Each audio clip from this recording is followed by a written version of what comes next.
গ্যাংটকের আমাদের হোটেলের জানালা থেকে ভিউজটা দেখো কতটা সুন্দর। আর আমি তো একটা মুরগিও দেখতে পাচ্ছি।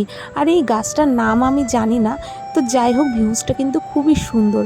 আর সন্ধ্যাবেলাটা দেখো পুরো বৃষ্টি ভেজা ওয়েদার। এটা আমাদের হোটেল, গুগল থেকে আমরা নাম্বার নিয়ে হোটেল বুক করেছিলাম, তার সামনে হচ্ছে এটা ছিল, বৃষ্টি ভেজা ওয়েদার ছিল।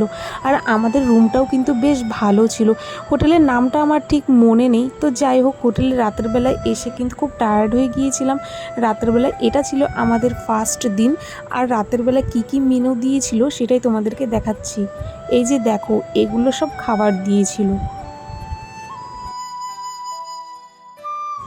তো আমাদের দিয়েছিল এগ ফ্রাইড রাইস, চিকেন, আর ছিল হচ্ছে পনির।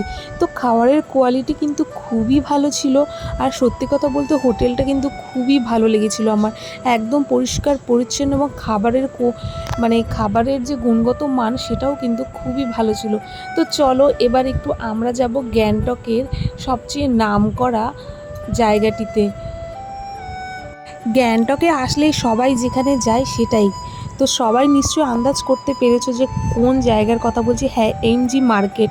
তো এমজি মার্কেটের সামনেই কিন্তু আমাদের হোটেল ছিল, সেই জন্য কিন্তু আমাদের বেশি দূর কিন্তু যেতেও হয়নি। তো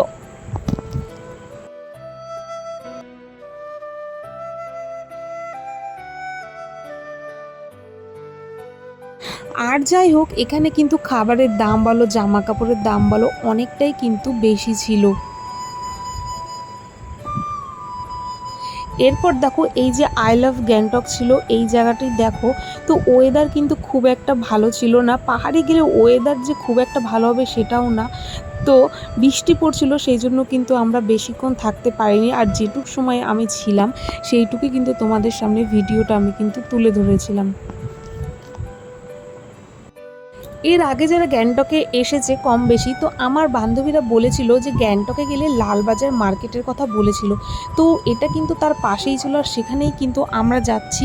কিন্তু দুঃখের বিষয় যে বৃষ্টি পড়ার কারণে কিন্তু আমি পুরো লালবাজার মার্কেটটা কিন্তু ঘুরে দেখতে পারিনি। তো যেইটুকুই দেখেছি সেটুকুই তোমাদেরকে দেখাচ্ছি, তো চলো দেখতে থাকো।